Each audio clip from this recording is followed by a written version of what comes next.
Assalamualaikum warahmatullahi wabarakatuh, and today I'm going to present about water harvest system.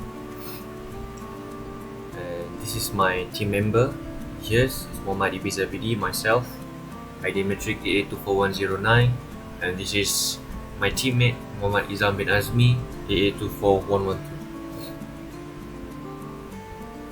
So we have chosen the harvest system at residential house, whereby the system that are going to use is for personal use, which is it's not for the community use, whereby the water harvest system will be used personally by the occupants of the house.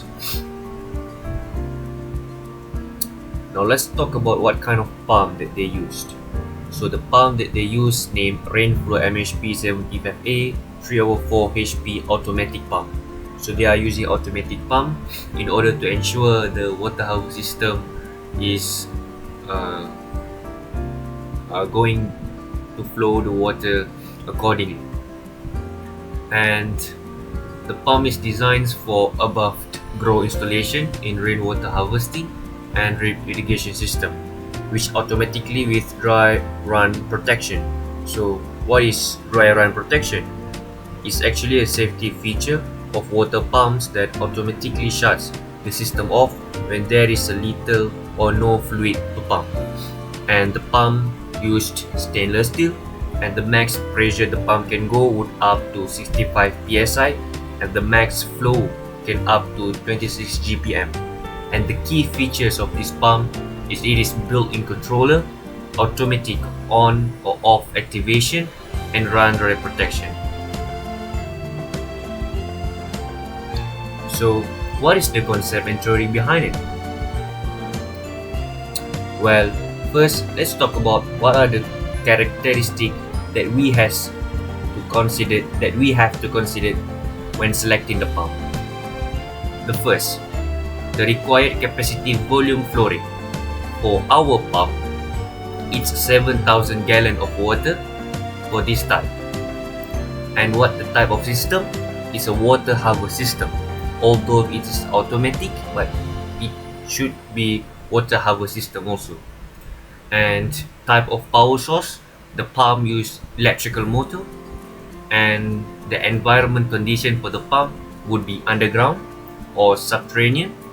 And the cost of pump purchase, excluding the installation, it would be in ringgit Malaysia 2032 ringgit 55 cents until 3,252 ringgit.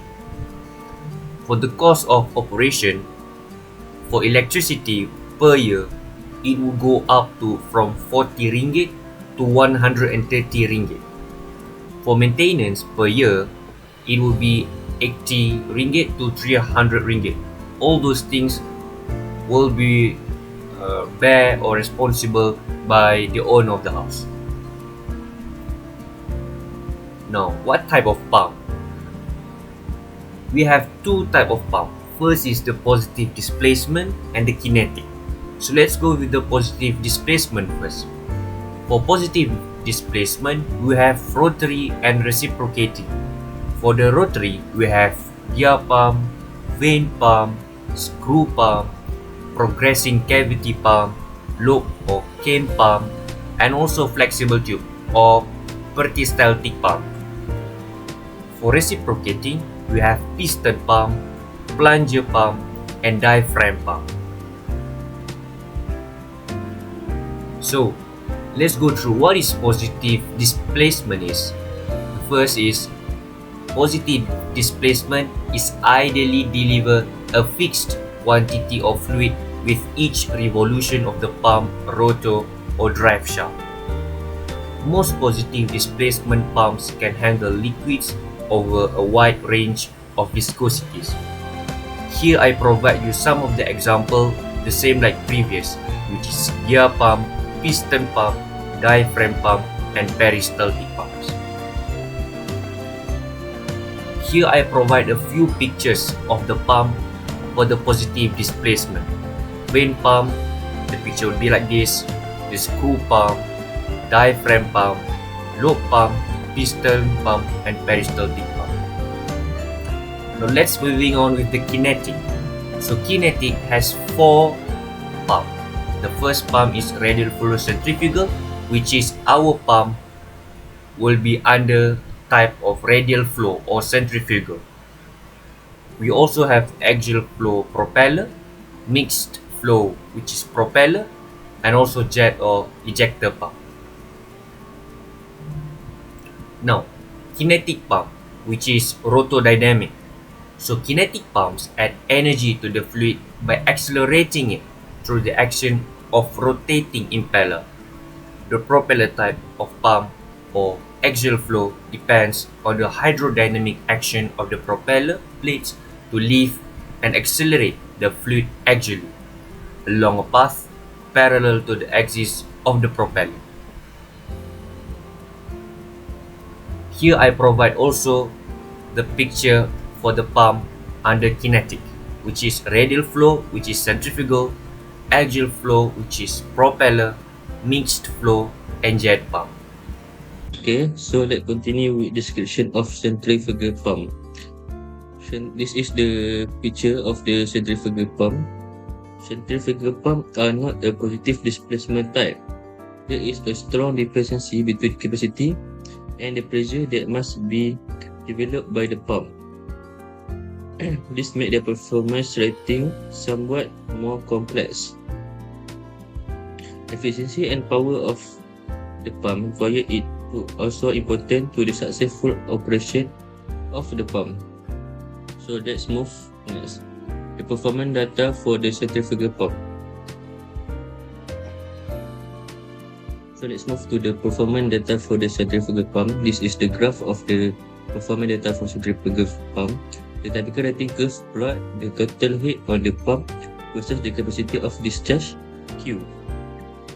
This curve is essential for engineers to understand how a pump will perform under different operating conditions. We need to understanding the axis the graph use will unit on both axes to accommodate different measurement system. So let's move next. So next is the affinity law for the centrifugal pump.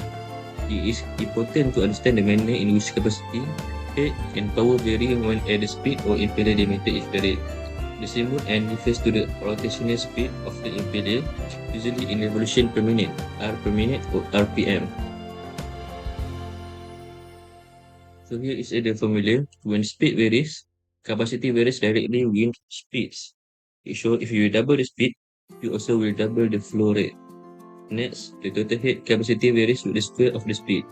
HA1 is over HA2 equal to N1 over N2 square. If you double the speed, the pressure head increase by 4 times. And next, the power required by the pump varies with the cube of the speed. If you double the speed, the power required to run the pump increase by 8 times. It is because it is power of 3. The formula is P1 over P2 equal to N1 over N2 power of 3. Next is about the when impeller varies. When the impeller varies, capacity varies directly with impeller diameter. The equation is Q1 over Q2 equal to D1 over D2. Total head varies quadratically with the diameter. Next is the total head capability varies with the square of impeller diameter. HA1 over HA2 equal to D1 over D2 square. Next is the power required by the pump varies with the cube of the impeller diameter. P1 over P2 equal to D1 over D2 power of 3. So what's next is the pump operating in combination. This is the example of the centrifugal pump. It will be more efficient to have multiple pump operating in some combination. In a line that it would be have one very large pump. This situation often arises in case where the condition require discharge of pumping head. It may vary dramatically with time. In this case, only those pumps that are required to meet the particular discharge and head requirement of the moment can be unemployed, and the other can be shut off to save the power. Next, we have the two types of operating pump. One is in parallel, one is in series. That is the example of the graph operating pump in parallel. This is the example of drawing of operating pump in parallel. Many fluid with flow system require largely varying flow rate that are difficult to provide one pump without calling for the pump to operate far off its best efficiency point. When two or more pumps are arranged in parallel, the resulting performance curve is obtained by adding the flow rate at the same head. Lastly, we have operating pump in series. This is the diagram of the graph, and this is the diagram of the example of pump. It shows that the directing the output of one pump to the inlet of a second pump allows the same capacity to be obtained at a total head equal to the sum of the rating of the two pumps. This method permits operation against unusually high head. When two or more pumps are arranged in serial, the resulting pump performance curve is obtained by adding head at same flow rate. Okay, that is only from my group.